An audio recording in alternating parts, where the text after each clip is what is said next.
My parents told me Grandpa passed away disappointed in me. Turns out they faked everything, even his phone number. At the will reading, his lawyer opened a sealed letter that exposed every lie and destroyed their little empire. Hey Reddit, I never thought I'd be the guy posting one of these, but here we are.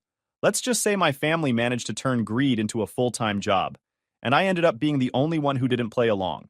What started as helping the family turned into lies, forged papers, and a will that changed everything. I walked away once, but when they crossed the line again, I decided to finish what they started, this time the right way. Eli, 28 male, grew up in one of those families where favoritism wasn't even hidden. It was tradition. My sister Miranda, 29 female, was the future of the family, and I was the background character who existed to make her look good. She could burn toast and they'd call her creative. I could fix the dishwasher, and somehow I was showing off. When I got older and started working, the guilt trips began. My parents had this phrase, for the family. It sounded noble until I realized it meant my paycheck was for their comfort. Eli, your sister's still finding her path. Can you help her with rent? Eli, we're short this month. Can you cover the bills? Eli, we're planning a family trip to Miami. Well, you can't come, but you'll help out, right? I went along with it for a while, mostly out of habit. That's what happens when you grow up trained to earn love. But one night, after my dad told me I owed them for raising me, something in me just shut off. I didn't yell. I didn't argue. I just looked at him and said, "You're right. I owe you nothing now." Then I packed up, transferred my job to another branch out of state, and disappeared from their lives. Cutting them off wasn't revenge. It was survival. The only people who ever gave a damn about me were my grandparents, George and Darla Dawson. I spent most of my childhood summers at their ranch. Grandpa was a retired engineer who believed anything could be fixed with enough patience and duct tape. He had a workshop behind the barn that looked like a mad scientist's garage, half tools, half chaos. But he called it the George Dawson Innovation Center, completely serious, like it was NASA's backup lab. The projects were wild for an old man with a toolbox. Solar-powered irrigation pumps made from scrap metal, homemade sensors that tracked soil moisture, and some Frankenstein contraption that turned farm waste into fertilizer pellets. He didn't care about money. He cared about ideas that made people's lives easier. As a kid, I'd sit on a stool next to him, sketching designs on scrap paper while he explained things in plain English. "People think farming's luck," he'd say, tightening bolts with those big weathered hands. "It's just engineering with dirt." I was hooked. I started bringing my own little notebooks, tracking rainfall, sketching pump designs, asking stupid questions he somehow always answered like they were genius. Those summers taught me more about problem solving than any degree ever could. One night, I remember we were sitting outside the workshop. The sky was clear, and the air smelled like hay and motor oil. Grandpa was wiping grease off his hands and said, "One day, this'll all be yours. You'll make it bigger, smarter, better." I thought he was joking. I was 15 and had no clue he meant it literally. When I hit my 20s, work took over. I got busy, moved around a lot, and life turned into that routine where you blink and 5 years are gone. I still called the ranch now and then, but after a while the number stopped working. They'd changed the ranch line, and of course nobody told me. I figured maybe they got rid of the landline. I texted my mom asking for Grandma's new number. She replied 3 days later with a message that might as well have been auto-generated. "They're in a care home now. They don't want visitors. You should focus on your own life instead of digging into the past. Also, they're disappointed in you for abandoning the family." No photos, no address, just that. I tried writing letters, mailing small packages, even asking old neighbors if they'd heard anything. Nothing came back. Every dead end made me feel a little more stupid for trying. I'd think about Grandpa sitting at that workbench, explaining something about gears or sunlight, and wonder if he thought I'd just vanished. Months turned into years, and eventually I stopped asking. It wasn't giving up, it was self-defense. You can only bang on a locked door so many times before you start accepting it's not yours to open. Then one afternoon, while I was finishing up a project at work, my phone buzzed with an unknown number. Normally, I ignore those. But something made me answer. "Is this Eli Dawson?" a man's voice asked. "Yeah," I said cautiously. "I'm calling regarding George Dawson. I'm sorry to inform you, your grandfather passed away last week." I didn't say anything.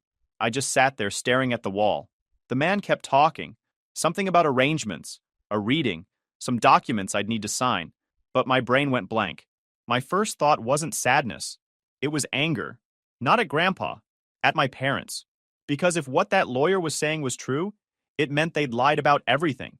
They told me he was in a home, that he didn't want to see me, that I was the one who abandoned them. Now he was gone, and I never got the chance to tell him the truth. The call ended with the man giving me an address I knew too well, the ranch. The same place I used to spend entire summers building junk machines with the only person who ever believed in me. For the first time in years, I was going home. The drive to the ranch felt longer than it used to. The ranch looked mostly the same. I parked, sat there for a few seconds, and tried to prepare for whatever was waiting inside. When the door opened, it wasn't warmth that greeted me. It was Grandma's voice. "So you finally showed up." Her tone hit harder than I expected. She looked older, thinner, and sharper all at once. Same gray eyes, but now they carried something heavy behind them. "Hi, Grandma," I said, forcing a small smile. "I came as soon as I heard." She crossed her arms. "You didn't come when he was alive?" That one stung. "I tried," I said quietly. "I called. I texted. I even sent letters. Nobody ever told me what was going on." Her eyes narrowed. "Don't lie to me, Eli. George called you every week, and you never answered. That caught me off guard. He called me?" She turned and walked into the living room without waiting for an answer. I followed her. Everything inside looked exactly the same. Same photos, same furniture, but somehow the air felt different. Heavy.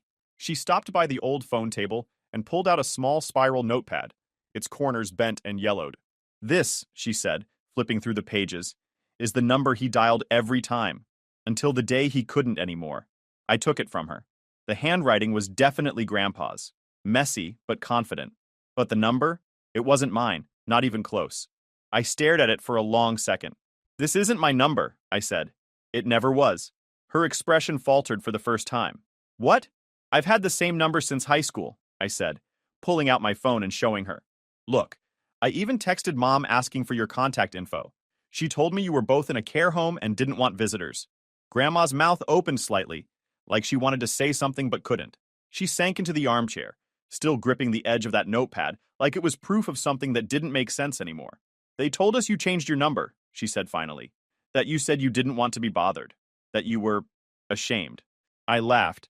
Not because it was funny, but because it was too insane to process. Ashamed? Of who? You and Grandpa were the only people who ever believed in me. Her eyes darted toward the window, lost somewhere between disbelief and anger. "George called you from that phone every week, sometimes twice. When you never answered, he'd sit on the porch and say, maybe you were too busy, that maybe that was a good thing. I told him you'd come when you were ready." I rubbed my face. He died thinking I didn't care. She didn't answer. The silence did all the talking. For a few minutes, neither of us moved. I just stood there, staring at that notepad like it held the whole truth. Somewhere between the fake number and the fake story about the care home, everything clicked. My parents didn't just lie to me, they lied to both sides. They built a wall between us so cleanly that we both thought the other put it up. Grandma finally looked up, her voice steady now. "Who told you about the will reading?" "The lawyer. He called me directly." "Good," she said, setting the notepad down. "Then you'll be here when they show up." I frowned. "Who's they?" "Your parents," she said flatly. "And Miranda." The sound of her name alone made my jaw tighten. "They're coming here?" "They were going to come anyway," she said. "But now I want them here. Every single one of them." I watched her walk to the phone and pick it up. Her hand trembled slightly as she dialed the number, but her voice was strong. "It's me," she said when someone answered. "Yes. Tomorrow at noon. Bring Miranda." She paused. "No, I'm not asking. You'll come." Then she hung up and looked straight at me. "They think they're coming for the will reading," she said. "But they're coming for something else too." I raised an eyebrow. "You're planning something?" "Not planning," she said, her tone cool. "Finishing what they started." I didn't ask what she meant. I didn't need to. Whatever was about to happen, I could tell it was going to burn years of lies right down to the foundation. For the first time since I walked through that door, I saw a glimpse of the old grandma, the one who used to stand beside Grandpa in that workshop, stubborn and sharp. I nodded. "All right," I said quietly. "Let's end this right." She didn't smile, but something in her expression softened just a little. "He would have wanted you here. Tomorrow wasn't just a will reading. It was payback day." I woke up early, before the sun even hit the windows. Grandma was already in the kitchen, making coffee like she hadn't slept either. She looked different today. Colder, sharper, more focused. "Sleep?" I asked. "Didn't try," she said, pouring coffee into 2 mugs. We've got a lot to get through before they show up. We sat at the same table Grandpa and I used to work math problems on when I was 10. No small talk, just facts. They lied for years, Grandma said. They told us you were ashamed of us, that you didn't want to be tied to farm people. I nodded slowly. They told me you were both too sick for visitors. Said you didn't want to see me. Her jaw tightened. Your grandfather stopped eating right around then. He kept saying, he'll come around. He just needs time. I leaned back in my chair.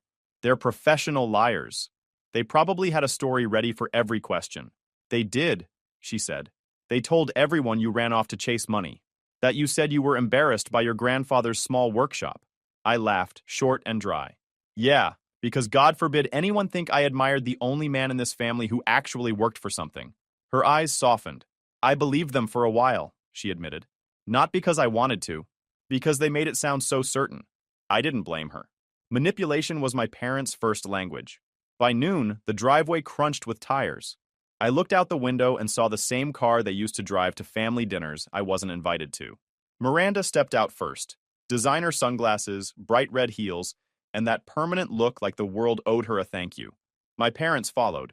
Dad still in his expensive casual wear, Mom pretending to look humble. Let them in, Grandma said, voice calm but loaded. The door opened and the air changed instantly. My mom's fake smile appeared like it was rehearsed. Eli, she said, her tone sweet enough to rot teeth, you actually came. Yeah, I said flatly. Miracle, right? Dad gave me a polite nod. Good to see you, son. Can't say the same, I said. Miranda didn't bother pretending. Wow, you look average, she said, scanning me up and down. Guess city life didn't make you rich after all. I smiled. Guess family life didn't make you decent. Her jaw twitched, but she didn't respond. They walked into the living room like they owned the place. Mom sat down first, crossing her legs. It's good you're here, Eli. Today's important. We'll finally get some closure. Closure, I repeated. That what we're calling greed now? Dad ignored that. You know your grandfather's estate is complicated. We've been handling things responsibly. Miranda will get her share, of course. I looked at him. Her share being what, exactly? He leaned back like he was explaining something to a child. About 10 million, based on the last draft he showed me years ago. We'll handle the rest. You've got your own life, right? You can build something for yourself. There it was. The family motto. Take everything, give nothing, justify it with a smile. Grandma stayed quiet through all of it, watching like a referee who'd already decided who was getting thrown out of the game. Miranda leaned forward, smug. You shouldn't even be here, Eli. You made your choice when you ran off. Grandpa was disappointed, you know. Funny, I said. I heard he spent his last days calling a fake number trying to reach me. Who gave him that number again? The silence that followed was sharp.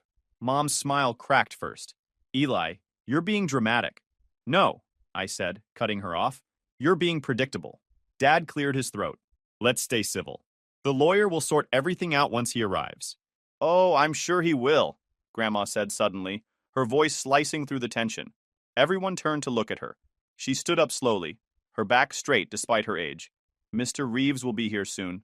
You'll all be here too. Miranda frowned. Why? The will's already straightforward.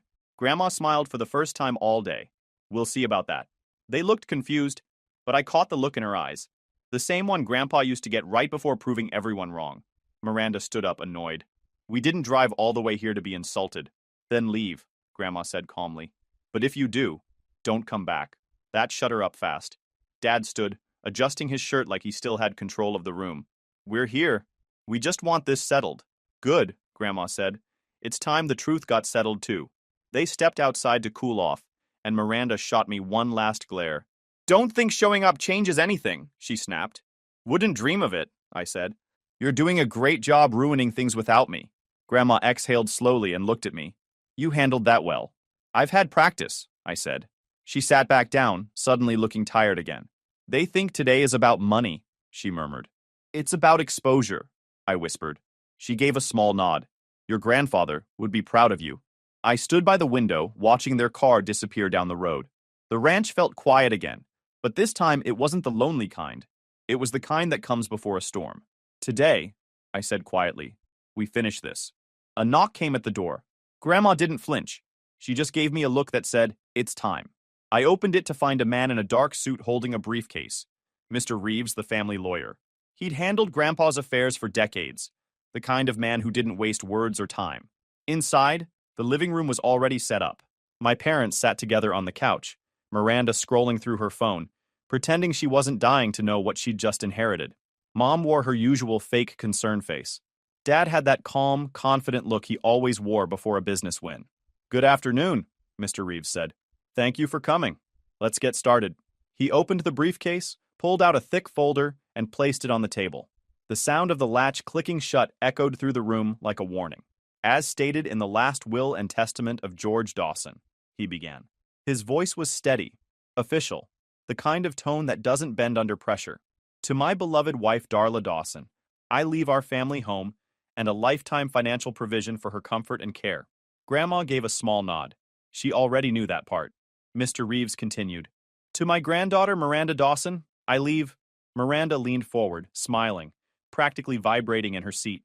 "The Pine Hollow cabin, as further detailed in my accompanying letter, executed alongside this will and incorporated by reference as part of it." Her smile faltered a little, but she didn't catch on yet. "And to my grandson, Eli Dawson." All eyes turned toward me. "I leave the George Dawson Innovation Center, including all equipment, property, intellectual rights, and any ongoing projects funded under my sponsorship." The air thickened. Miranda's eyebrows furrowed. Mom blinked. Dad's jaw clenched slightly, but he kept his corporate poker face. Mr. Reeves then pulled out a sealed envelope from the folder. Yellowed edges, Grandpa's handwriting on the front, to be read after the will. He explained that the letter had been signed and witnessed on the same day as the will, making it a formal codicil. This, he said, was left under strict instruction to be read aloud to everyone present. He opened it carefully, unfolding the paper. The silence was so sharp I could hear the wind against the windows. "To my family, if you're hearing this, it means I'm gone, and there are things I need to say that I couldn't while I was alive." Mom shifted uncomfortably. Miranda rolled her eyes, like this was an inconvenience. "I know about the lies. The phone number. The stories about care homes and shame.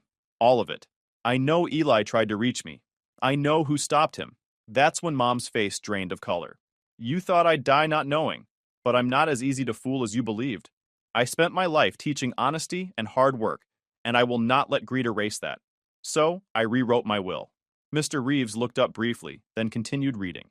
"The remainder of my estate, excluding Darla's home and the Pine Hollow cabin, now belongs to Eli Dawson. He's the only one who understands what it means to build something from the ground up. Let him carry it forward." Miranda's voice cracked. "What? That can't be real.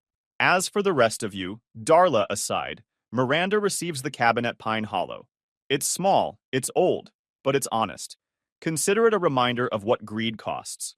When the letter ended, the silence that followed felt almost violent. Then Miranda exploded. "This is insane! He wouldn't do that! You—" she pointed at me. "You manipulated him somehow." I didn't move. "Yeah, I must have done that while living 3 states away." Mom slammed her hand on the table. "Eli, stop it! You've already turned this family against each other. Is this what you wanted? To embarrass us?" I met her stare. "You embarrassed yourselves. All I did was show up." Dad tried stepping in, his voice low and steady. "Let's be adults here. We can settle this reasonably. Split the assets fairly. You don't need everything, Eli. Be smart about it." I leaned back, arms crossed. Being smart would have meant not forging phone numbers and lying to your dying father. "I'm just cleaning up the mess." Grandma finally stood. Her voice wasn't loud, but it carried weight. "Enough." Everyone froze.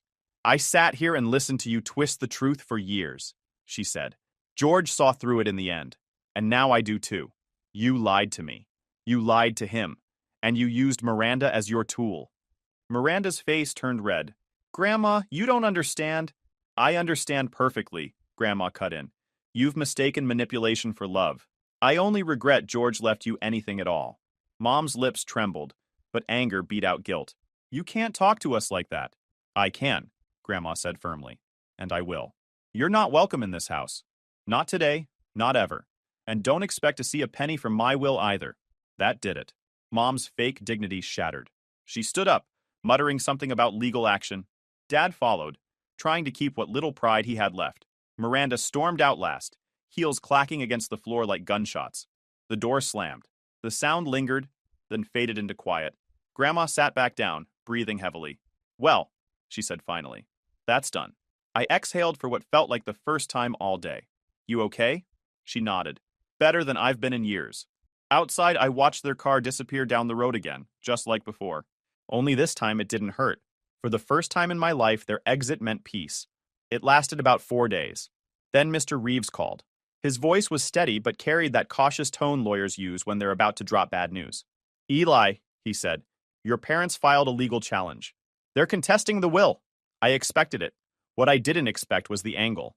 They're claiming your grandfather wasn't mentally fit when he signed it. They submitted medical documents. Diagnoses of schizophrenia, dementia, cognitive decline, all dated 6 months before his passing. My grip tightened on the phone. That's impossible.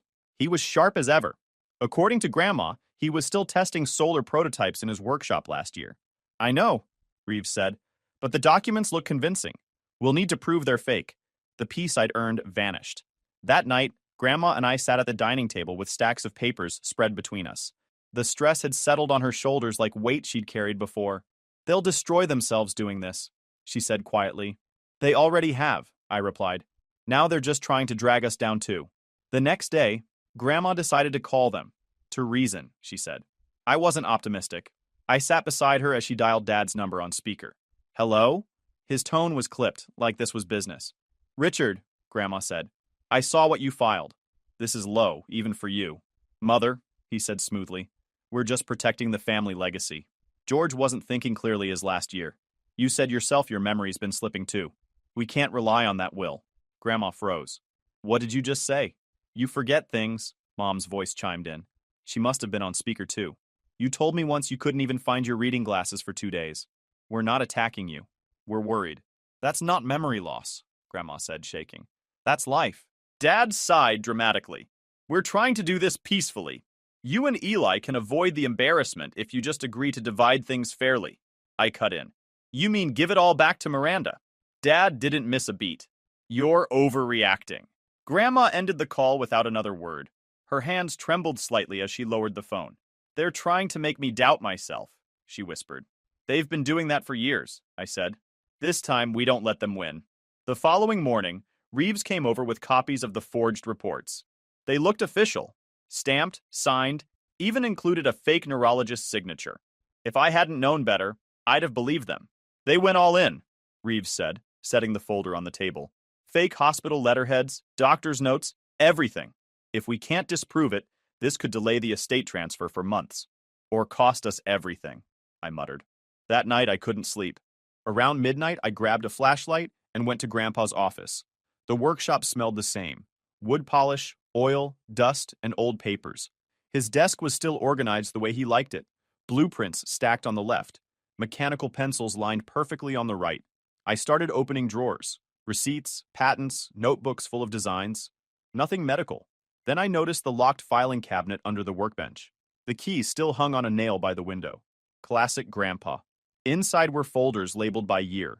I pulled the one marked 2024 and started flipping through it. Halfway through, I found it. A sealed envelope with a hospital logo and Grandpa's name. When I opened it, I froze. Inside were the original medical records, real ones.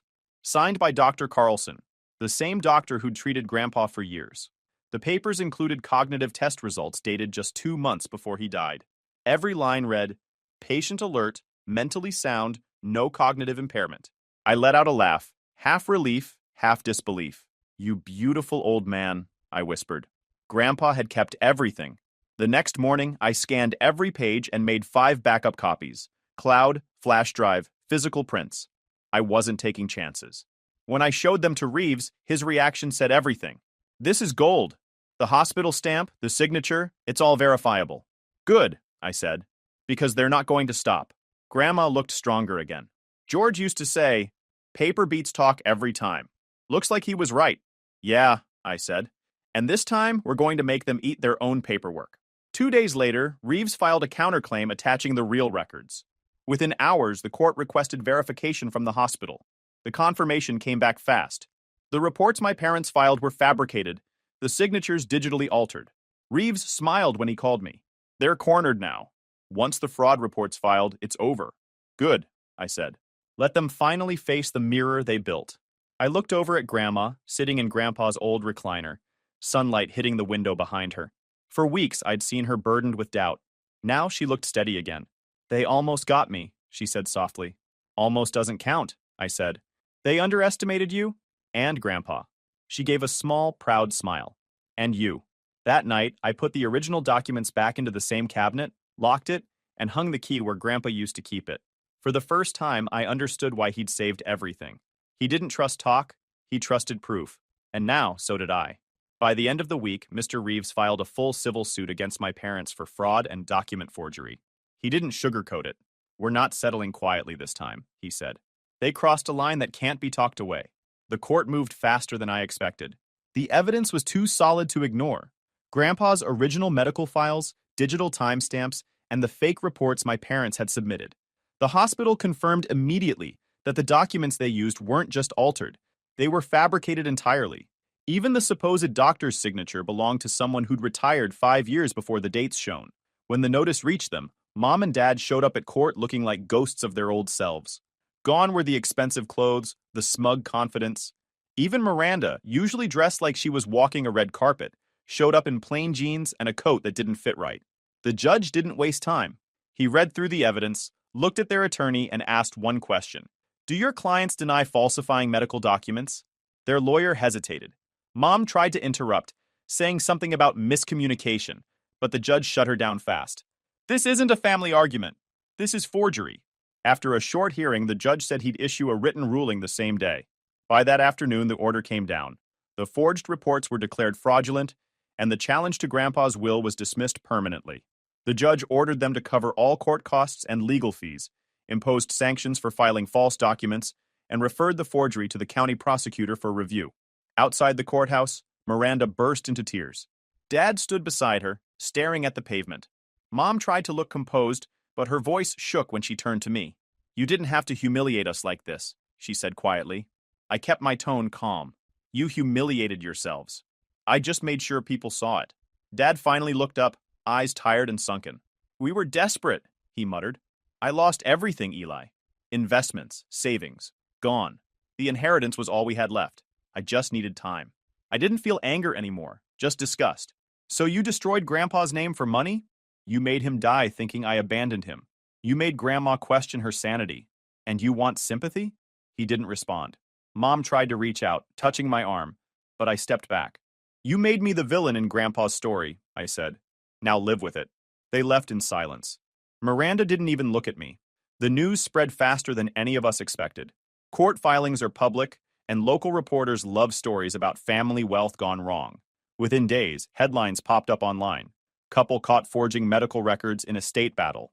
Local family accused of lying to inherit engineer's legacy. Their reputation, once spotless, shattered overnight. Dad lost his consulting clients. Mom's charity board dropped her name from their website. Miranda, who ran a small event planning business, started losing sponsors and customers. Nobody wanted to work with people branded as scammers. For Grandma, it was closure. She attended the final hearing with her head held high, wearing Grandpa's old watch. When the judge read the ruling, she didn't say a word, just nodded and held my hand. Afterward, we met with Mr. Reeves to finalize the transfer of assets. He handed me a folder. The Innovation Center's officially yours now, he said.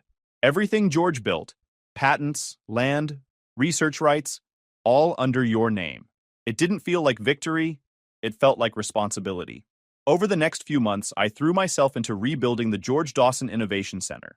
The place was full of potential, but had been sitting mostly dormant since Grandpa's health declined. I hired a small team, engineers, students, and a few local farmers who'd known Grandpa for years. We started restoring his old designs, updating the solar irrigation system, and automating the water recycling units. Every blueprint I touched reminded me of his voice. Engineering with dirt, Eli. That's all it is. Grandma would visit once a week, watching us work from the shaded porch while sipping tea. He'd be proud of this, she'd say every time, like it was a fact, not a comfort. By spring, the Innovation Center had partnered with 2 agricultural universities for research grants. It wasn't just a workshop anymore. It was alive again. Meanwhile, my parents disappeared from the local radar. The house they owned went up for sale. Word around town was that they'd moved into a small apartment outside the city. Miranda tried to reinvent herself online, posting motivational quotes about family forgiveness and moving on, but nobody bought it. Grandma didn't hide her stance. During a local interview about the center reopening, A reporter asked her if she planned to reconcile with the family. She looked directly into the camera and said, "No, some bridges aren't meant to be rebuilt." 6 months later, I moved Grandma into a new home near the Innovation Center, a quiet, bright place with big windows overlooking the hills. Her old house was too full of memories, both good and bad. She decided to sell the old ranch house, saying it was time to let go of walls that had heard too many lies. She smiled when she walked through the door. "Feels lighter here," she said. "Yeah," I replied. "No ghosts allowed." For the first time, everything felt right. No phone calls, no lies, no wait from people pretending to love us, only when it benefited them. That night, as the sun went down, I walked outside the center. The workshop lights glowed warm through the windows, humming machines inside building what Grandpa had started. Legacy wasn't about money. It wasn't about inheritance or revenge or even winning. It was about what survived the lies. And standing there, I realized something simple. I didn't just inherit what Grandpa built. I inherited why he built it. 2 months of silence. That's how long it took before they tried something new. I was at the Innovation Center when a coworker showed me a post on Facebook. It was my mom's face. Same practiced smile, same concerned tone she used when lying through her teeth.